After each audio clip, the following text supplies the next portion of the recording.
which is one of the initial infective stages. That organization so as they come out to begin to cause their processes, they are destroyed by what the vaccine has done. So the vaccine, when it's given, what does it do? It stimulates the body to produce immune cells against those spherozoids.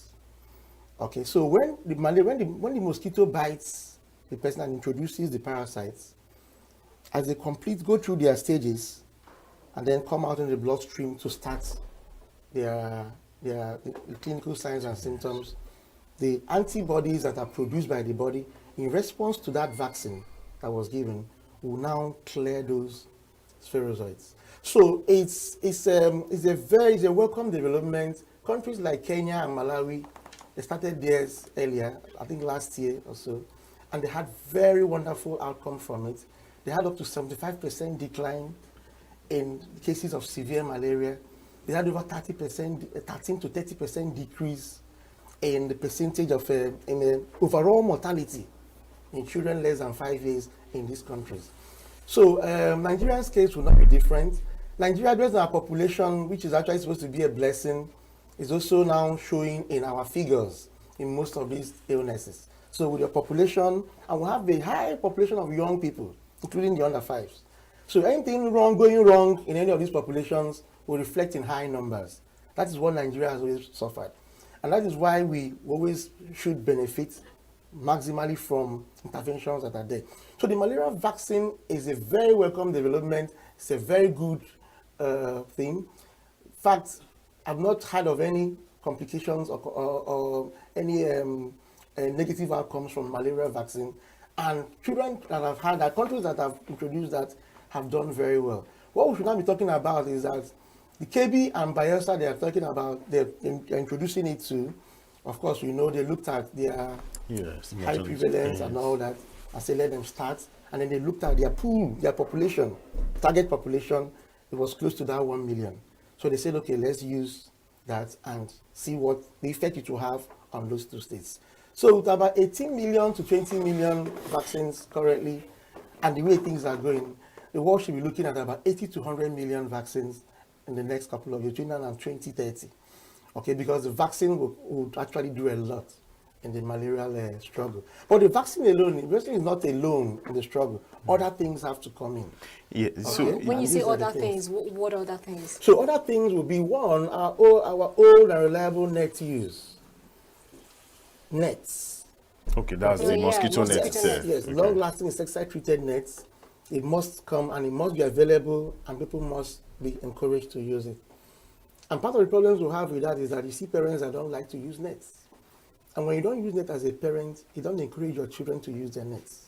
But how about that argument that people say it causes rashes and itches on their body? Well, the net will not cause rash. For those that have allergies, if you have allergy to the insecticide impregnated in the net, yes, you can have can react to it, the skin rash, you can have cough, catarrh, readiness and of all eyes, that, yes. allergic symptoms.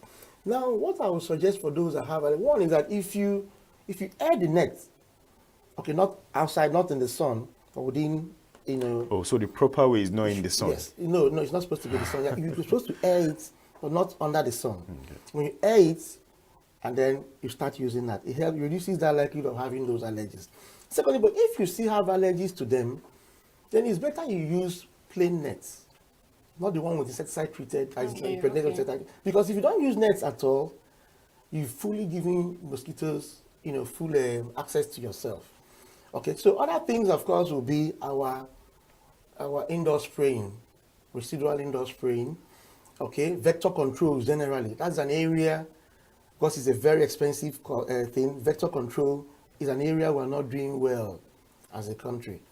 Okay, we're still relying more on anti-malarial, providing artesunates for severe malaria, sharing mosquito nets, and so on and so forth.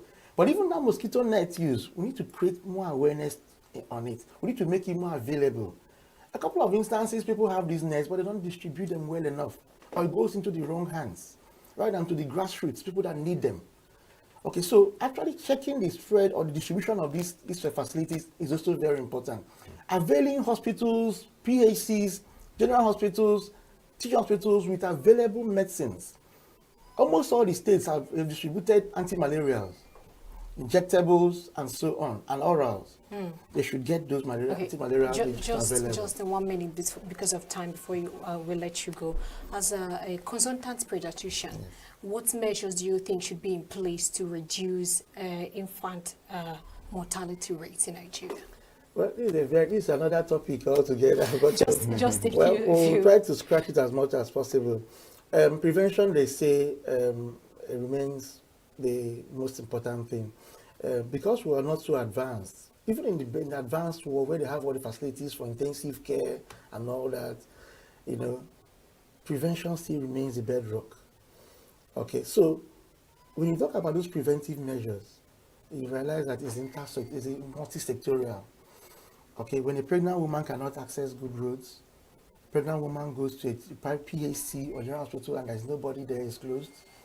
When there's no drinking water, potable water, don't have electricity to even preserve medications and vaccines, there are a lot of issues. So it's a multi-sectorial issue. Now look at now maybe narrow it down to the health sector. Okay, we looked at the PACs and we see that their functionality is in question. They lack manpower, they lack basic equipment and tools, they lack access. Sometimes you go to a PAC, they tell you that the queue there delivered, and so the hospital is closed. So people have to travel from a village to a teaching hospital to access healthcare. So we must look at how to have health workers that can run contiguous health facilities. If you have 3 PACs that are in close proximity, you can situate a building for a doctor, equip a building, even if it's a bungalow, equip it, provide light there, let him be able to live there with his family, willing persons, pay him as per state level. Let him be able to run those contiguous primary healthcare facilities. He will train the manpower there because they will learn from him. He will be available to take deliveries. Okay, and mortality, because these deaths we are talking about, they are not mainly in our towns.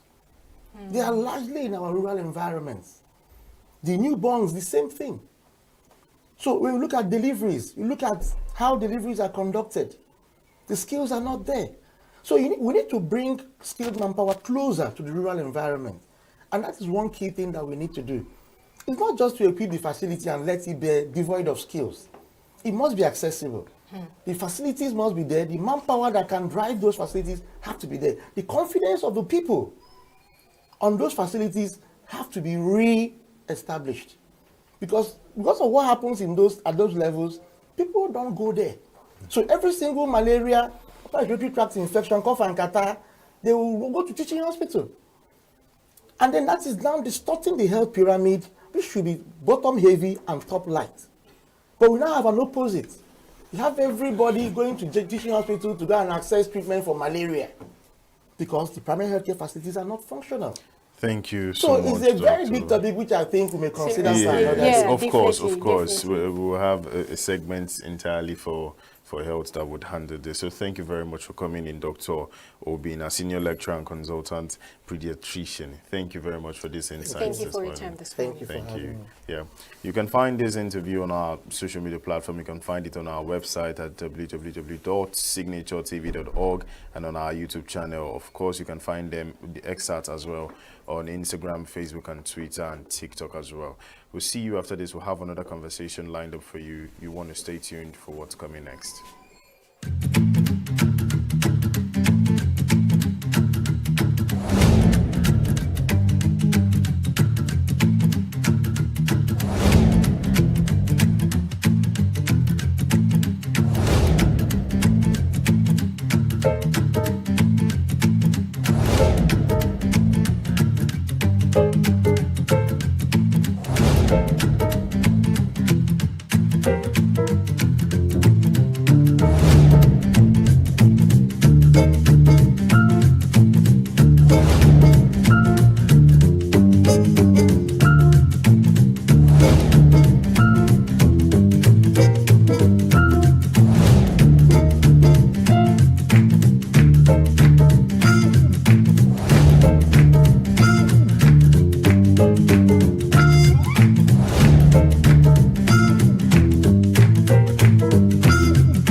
1960, when we got independence, under the leadership of Zik and Awolowo, Sardauna of Sokoto, Tafawa Balewa, things were in order.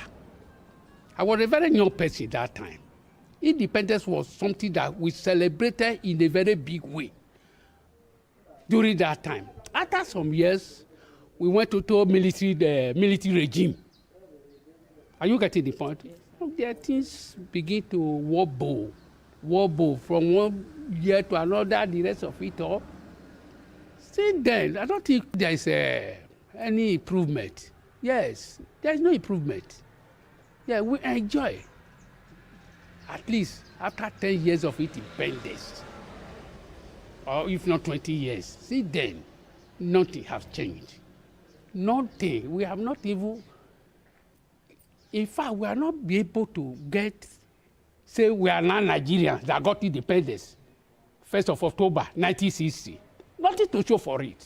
Nothing practically to show for it. Hunger, poverty, sickness. Hospitals, no drugs. Talk about electricity, that one is 0/100. Are you getting the point? Potable water to drink is out of the game.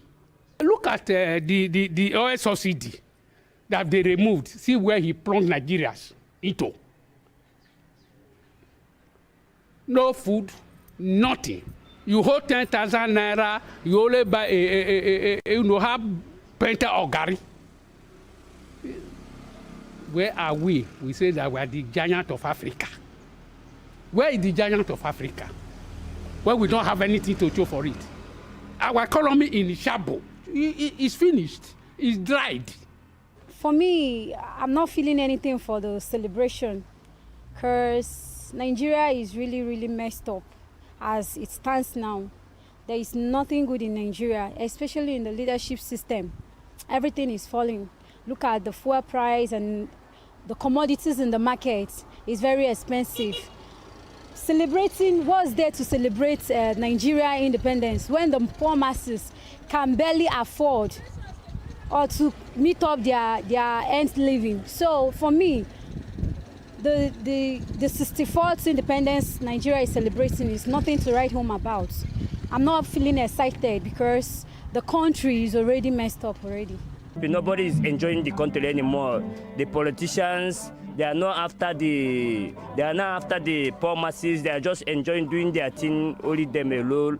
Even us boys now, we don't have work, no work in the streets. How will you? I don't have much to tell you about Nigeria anymore because I'm tired of Nigeria to be a Nigerian self.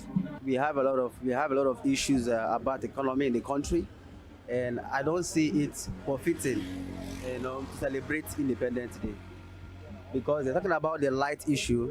I think that they promised to exist at 24 hours light, but definitely we are not seeing it at all. Okay, like in my era right now, we don't have light. So we kind of we plead, so that they will kind of treat the masses well, and we should have good government in this country. Because apart, like what I've seen in the past years until now, we have been. Welcome back. We have another interesting conversation. I mean, let's talk about language, culture, art, and development. How is this, evolved over the years? A lot of people have questions and concerns saying that probably because of Nigeria, we're too much, the culture is too much, the languages are too much. That's why we're having a lot of issues and all of that. But no, we want to look at it in a different perspective today. We want to get from an expert who's going to be discussing this conversation, language, culture, art, and development, how it is an advantage to us than a disadvantage. We have in the studio with us Professor Uchenna Pamela Vasa. I hope I'm pronouncing it well. You are. Okay. She's a professor of Spanish and Afro-Hispanic Studies. So it's amazing to have you here with us in the studio this morning. Thank you very much. You're welcome. And I must confess, you look fantabulous. Oh, well, I'm just going to put it out there. Thank you very much. Yeah, well, that makes me feel very good. You're welcome. So language, culture, art, and development. Tell us about it. Okay. Well, thank you very much for having me. So just wanted to say that I'm adding one extra language to the list. That's amazing. Because we're looking at an international language. We're looking at Spanish. And so we happen to be an outfit that have decided to add one more language to the Nigerian scene. For what reason? For several reasons, actually. Spanish is spoken by almost 500 million people worldwide. And so I think that if we wanted to be competitive in the global market, I think it makes sense for us to learn Spanish. Okay. Second objective is the fact that in the Caribbean and Latin America, you have millions of African descended people who speak Spanish. And part of our program is to make sure that Nigeria gets to know who these people are. So two main objectives. One, bring an awareness of Spanish cultures. And the second objective, bring awareness of the Spanish-speaking African diaspora. Amazing. So, can you speak a little bit of Spanish for me? Claro que sí. Buenos días a todos ustedes. Okay. Oh my God, that was really good. We want you to interpret what you Okay, just I just said good morning to every one of you. That was really Wow, amazing. I that's must confess. amazing. So, okay, we've had this issue, we've had this school of thoughts from some set of people saying that because Nigeria is a big country, it has a lot of language in it, a lot of culture and all of that, is the reason why this diversified. What's your take on this and what's your perspective on this? If handled properly, there's nothing wrong with diversity. I think it's a good thing. But if it's not handled properly, diversity can be a source of dissension, a source of problems and acrimony and things like that. So diversity is a good thing. The more the language, the more the merrier. Language means culture, or has some kind of there's a link between language and culture is also very important. But once you begin to look at other languages as something less than, or if you begin to look at other cultures as something less than, then that creates a problem. But going back to Spanish, what we're actually looking at is the fact that all those African descended peoples in the Caribbean and Latin America came from what used to be known as the Bight of Biafra and the Bight of Benin.